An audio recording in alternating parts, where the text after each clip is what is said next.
I won't insult your intelligence by asking you a question like, do you want to be successful?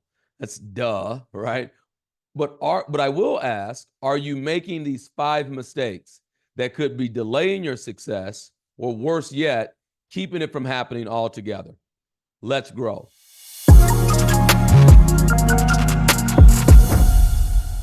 Meet any person in from any walk of life, any area, any place in the world, and ask them if they have a desire to be more, do more, create more, and the answer is an overwhelming yes. I've yet to meet any person, any individual who had no desire to be the best that they possibly could.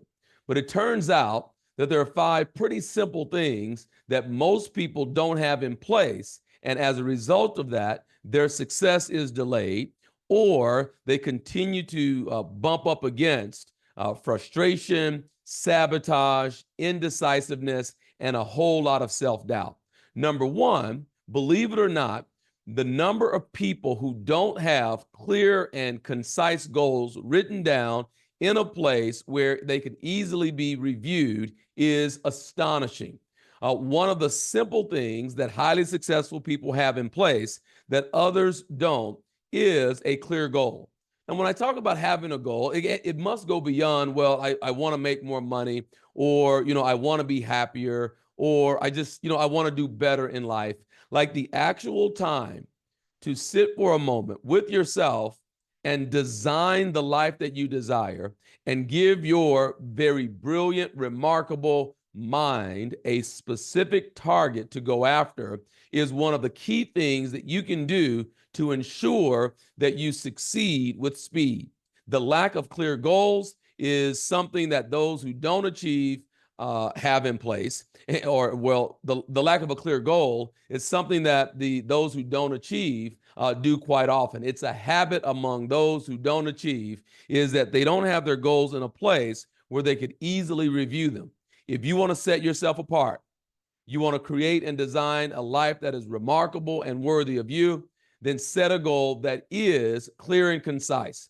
Very common is the SMART system, or the SMART technique of a goal that is specific. It is measurable. It is attainable. It is, I use the term risk, and also there's a time component to it. Because you are, the word is teleological, meaning simply you have a purpose. When you give your mind a target, it is in essence a way of giving your mind, your actions, your behavior, a specific target to pursue. So by doing that, you set yourself apart. The second thing that seems to be the case is a negative mindset. The number of people who take action without the belief that it will actually work out don't recognize that they're actually working against themselves. The beginning of all creation is a thought. In one of the texts that I've read a lot over time, it says, "In the beginning was the Word."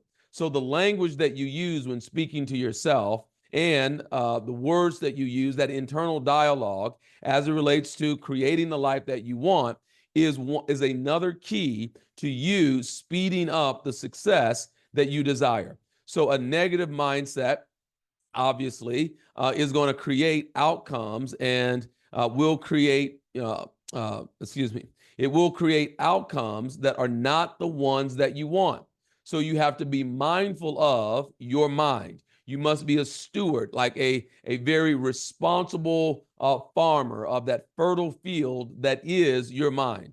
So, a farmer plants corn, expects corn to grow. A farmer who plants wheat expects that wheat will grow. A farmer who plants nothing gets what?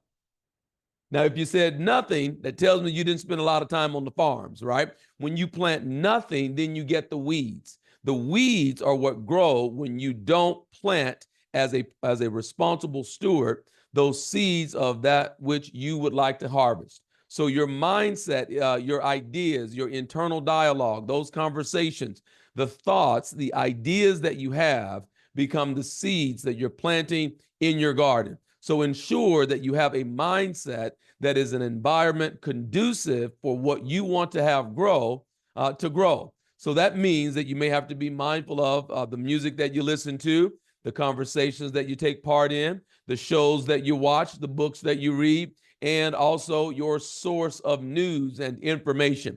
Ensure that you have a mindset that is an environment where what you want to have grow actually does. So number one, the first mistake is that they don't have clear goals. The second mistake is they have a negative mindset. The third mistake is that they have very poor time management. The way that people treat time reveals a lot about how they value themselves and how committed they are to achieving success and doing so with speed. It is the thing that is fair, right? The amount of time that we have in a day. It is not like the ultra rich or the super successful get 26 hours from a day and everybody else gets 24. It's not that they get 370 days and everyone else gets 365. So when people say, I want to manage my time, the reality is that time is already managed for you. You get 60 seconds in a minute, 60 minutes in an hour, 24 hours in a day. You get the idea. So how you allocate your energy during the time that you have is an incredible predictor of success. So what if you were to take an inventory of your time and what you did over the last 24 hours, take the last week, take the last month, and if you will be very deliberate, like audit your time and where you are allocating your energy, and then ask yourself if whether or not that allocation of energy to that particular area is producing for you or will eventually produce for you the success that you want. One thing is certain, the only things that make money are money-making activities. And so if you look at your bank account and it's not where you want, or you look in your relationships and it's not what you want, then simply do a time audit for how you are allocating the energy that you have towards the time that is available to you, and that time is available to everyone. So a clear goal, right? Use the SMART technique would be my recommendation. A mindset that is an environment for those seeds that you plant to actually grow. Be mindful of how you allocate the energy that you have towards the time that is allotted to you. And then also another mistake is the being overly analytical, okay? So because of this desire or to not make a mistake, the propensity towards doing everything we can to avoid failure actually slows us down and keeps us from experiencing success with speed. So a mistake is to be overly analytical, or to begin to experience paralysis from analysis, trying to, essentially outwit all of the different potential outcomes. The reality is that you have what it takes right now to, at the very least, get started. So many people get stuck at the start. They're over-analyzing and trying to predict all of the particular outcomes, all of the different variables, and it's just not possible to do it. So what you can know is that you are right now equipped through your life experiences, through all the ups and the downs, right? The successes and the failures that you have lived through. Believe it or not, it has equipped you to, at the very least, get started. And once you get started, and that might mean you take one step, doing that leads to the second step and the third and the fourth, the fifth, and so forth and so on, right? But one thing we know for sure is that you'll never be great if you never get started. And those who are not achieving are those who are still thinking about it, right? They're trying to imagine all of the possible things that could go wrong, and what if this, and what if that, and what if I fail, and so forth. And the reality is that there are certain things that you will not know until or unless you're willing to have the experience. So my recommendation would be that you go out and get some experiences, and from those experiences, now you have the information necessary to make the adjustments. So you're not going to make these 5 mistakes, but if these things are happening, it could answer some questions as to why you're not succeeding with the speed that you desire. A clear and concise goal, okay? A mindset that is conducive to those seeds that you plant actually growing, how you allocate the energy towards the time that you have, having also a willingness to embrace challenges versus run out of fear from what is a risk or what causes you to stretch beyond where you currently are. And then the fifth mistake is they haven't developed a resilient mindset, a mindset that allows them to be persistent, a mindset that allows them to persevere, right? Way too many people give up too fast. And as a result of that, they become critical of those who didn't.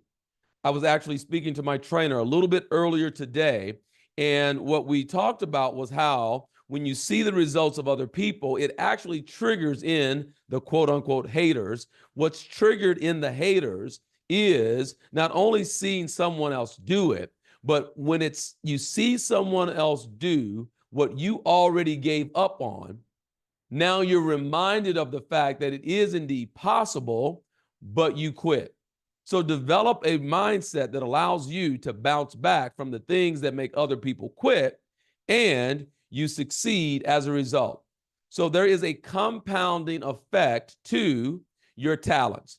There's a compounding effect to you over time having done the things that now produce boredom, right? Look into your life. Look into your life, and what are the things that you find boring that other people wish they could do? It could provide you with some insights into your unique value proposition. Those 5 mistakes that people are making, and as a result, it delays their success, or worse yet, keeps them from even experiencing it, are: 1, they don't have a clear goal. Number 2, they have a negative mindset. It's not fertile for the success that they desire. 3, they manage their energy poorly. Not the time, it's already managed. They manage their energy poorly. 4, they have a fear of taking risks. And number 5, they don't have a resilient mindset. If you will not make those 5 mistakes, you speed up your success. And what's great about that is you raise your standard. Because as has been mentioned before, you'll never change your life unless or until you change your standards. I hope that helps. And if it does, then don't keep it a secret. Let someone know that this podcast does exist. If you haven't already, my encouragement to you and my ask of you is that you join my mailing list at courtlandwarren.com/opt-in. And that way I can reach you directly without being reliant on the platforms, because sometimes they choose that you get to see the message and other times they choose that you don't. Right? So if you'll become a part of my mailing list, I would sincerely and greatly appreciate that. We'll see you next time. Thanks for listening.